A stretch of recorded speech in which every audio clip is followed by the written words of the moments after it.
Welcome to Bismi bakers cooking vlogs. എല്ലാവർക്കും നമസ്കാരം. ഇന്ന് ഒരു ഗ്രീൻ ചട്നിയാണ് ഞാൻ ഉണ്ടാക്കിയത്. ഒരു സ്പെഷ്യൽ റെസിപ്പിയാണ്. നിങ്ങൾക്ക് ഇഷ്ടമാവുകയാണെങ്കിൽ ഒന്ന് സപ്പോർട്ട് ചെയ്യണം കേട്ടോ. Thank you. 2 കപ്പ് മല്ലിയിലയും 1 കപ്പ് പുതിന ഇലയും കഴുകി മെഷർ ചെയ്ത് വെച്ചിരിക്കുകയാണ്. കപ്പിൽ നല്ലതുപോലെ പ്രസ് ചെയ്താണ് അളന്നെടുക്കേണ്ടത്. എന്നു പറഞ്ഞാൽ കുത്തി നിറച്ചെടുക്കണം. മല്ലിയിലയുടെ ഹാഫ് പോർഷനാണ് എപ്പോഴും പുതിന ഇല എടുക്കേണ്ടത്. പുതിനയുടെ ഇലകൾ മാത്രമേ എടുക്കാൻ പാടുള്ളൂ. മല്ലിയിലയുടെ സ്റ്റെംസും എടുക്കാം. ഇനി മിക്സിയിൽ അരച്ചെടുക്കാം. ആദ്യം പുതിന ഇല ജാറിലേക്ക് ഇട്ട് കൊടുക്കുകയാണ്. മിക്സിയുടെ വലിയ ജാർ എടുക്കുന്നതാണ് കുറച്ചുകൂടി നല്ലത്.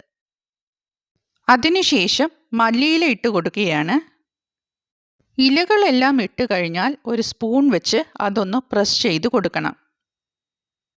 ഇനി അതിലേക്ക് ചോപ്പ് ചെയ്ത് വെച്ചിട്ടുള്ള സവാളയും പച്ചമുളകും ഇഞ്ചിയും വെളുത്തുള്ളിയും കൂടി ഇട്ട് കൊടുക്കാം.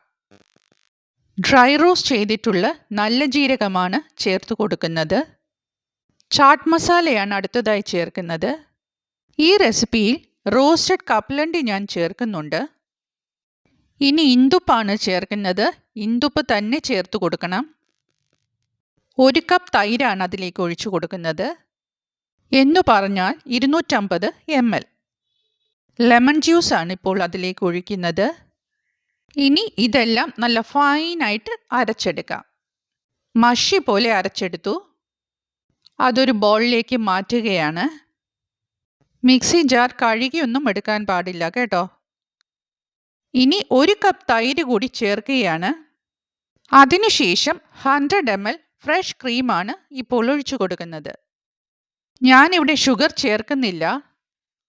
ഫ്രഷ് ക്രീമിൻ്റെ തനതായ മധുരം മാത്രം മതി ഈ ചട്നിക്ക്. ഇനി ഒരു വിസ്ക് ഉപയോഗിച്ചാണ് അത് മിക്സ് ചെയ്തെടുക്കേണ്ടത്. ഒരിക്കലും മിക്സിയിൽ ബ്ലെൻഡ് ചെയ്തെടുക്കരുത്. അതിൻ്റെ കൺസിസ്റ്റൻസി മാറിപ്പോവും. തൈര് ഉടഞ്ഞു ചേരാനേ പാടുള്ളൂ. ഫ്രഷ് ക്രീം മിക്സ് ആകുമ്പോൾ ആ ചട്നിയുടെ കളർ ഒന്ന് നോക്കിയേ, എന്ത് നല്ല കളറാണെന്ന്. കപ്പലണ്ടിയും ഫ്രഷ് ക്രീമും ചേരുന്നത് കൊണ്ട് ഈ ചട്നിക്ക് ഭയങ്കര ടേസ്റ്റാണ്.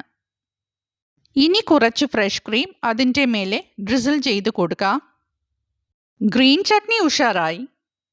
നിങ്ങൾക്ക് ഈ റെസിപ്പി ഇഷ്ടമായിട്ടുണ്ടെങ്കിൽ ലൈക്ക് ചെയ്ത് സബ്സ്ക്രൈബ് ചെയ്ത് ഷെയർ ചെയ്ത് സപ്പോർട്ട് ചെയ്യണം കേട്ടോ. ഇനി ഒരു സീക്രട്ട് പറയാം. ഇപ്പോൾ ഞാനുണ്ടാക്കിയ ഈ ചട്നി ഇല്ലേ, അത് നമ്മുടെ പരിപ്പ് വടയുടെ കൂടെ സൂപ്പറാണ്.